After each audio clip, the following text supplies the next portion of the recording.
forceful detention center, 43 days in forceful detention. Yes, I'm the lady that was accused of first COVID index case in Benue State by the Benue State government. Yeah, my story is that I came from England on the 22nd of March for my mom's burial, and that was it. I was jet lagged, like everybody has asked. What took you to the hospital?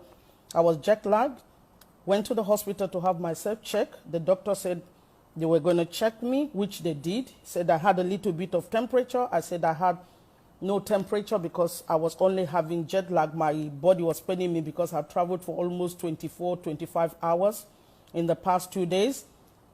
Well, he said, your temperature is a bit high.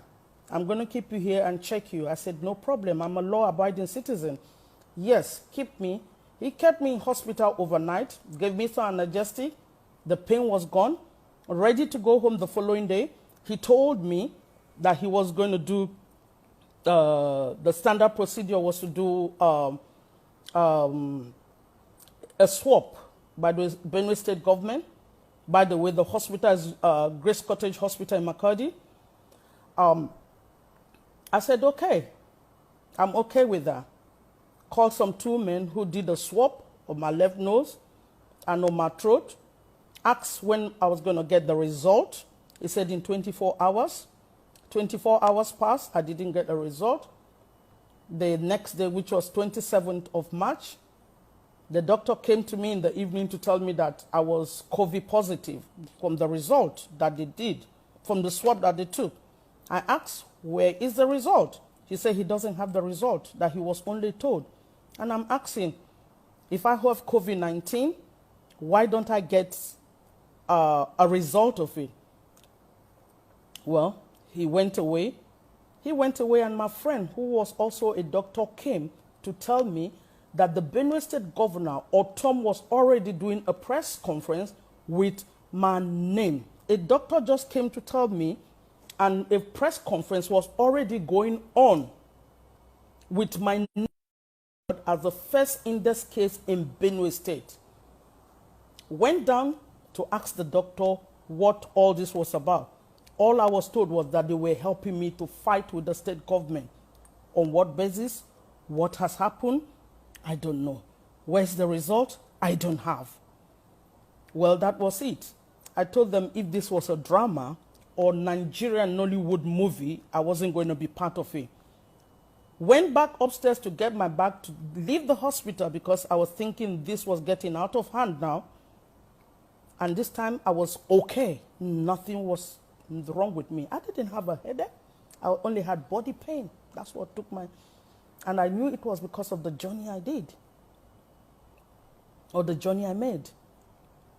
Before going to upstairs and coming down, the hospital had been called off by ambulance with the deputy governor and his team to come and remove me to an isolation center, because that was a community hospital. And I knew, well, whether it was staged or it wasn't staged, Nigerians will judge for themselves. I was taken to isolation center, dehumanized, traumatized, because already my name was in the press and gone all over. I have been videotaped, recorded, and sent on the internet already. Stayed at the isolation center for 10 days and then moved to Abuja. Nigerians, I am crying out because I know there are people who don't have voice to speak for themselves. I know people who have been dehumanized, traumatized, and stigmatized like the Benue State governor has done to me. He has stigmatized me with COVID-19 already that I do not have. I'm brought to Abuja here. What else would have been done? Inquiries would have been made. I wasn't given a result until after 15 days in Abuja, precisely 8th of April. They gave me the report, which I can publish for Nigerians to see. On that report, it stated I came into this country on the 28th of February. On the 28th of February, I was still in England. It also stated in that report that I presented myself to the hospital with fever and stooling on the 16th of March, which was not true.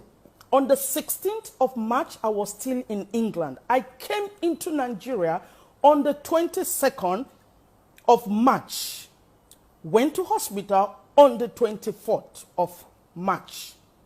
So in the report, there was nothing to say that that report was my report. Based on that, the Nigerian Center for Disease Control, still using that report and the name on it, and before I forget to say, the birthday, the date that was put in that report said 58 and 62. And I am not 58 and I am not 62.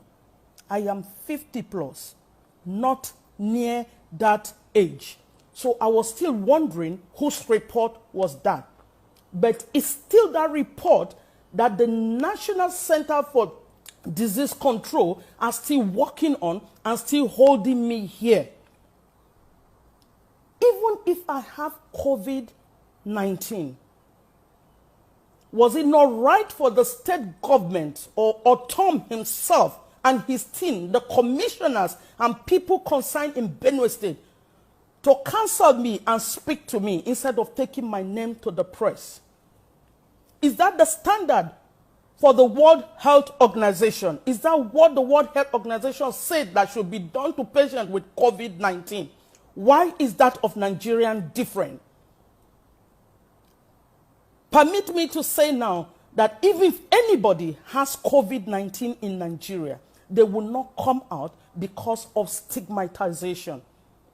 They will be so afraid for their life. Like I'm afraid for my life, 43 days I'm still forcefully detained. They will be afraid for their lives because nobody will come out.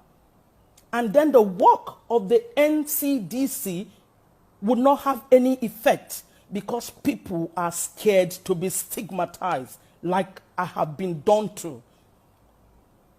Fellow Nigerians, what is the rationale behind what is happening to me?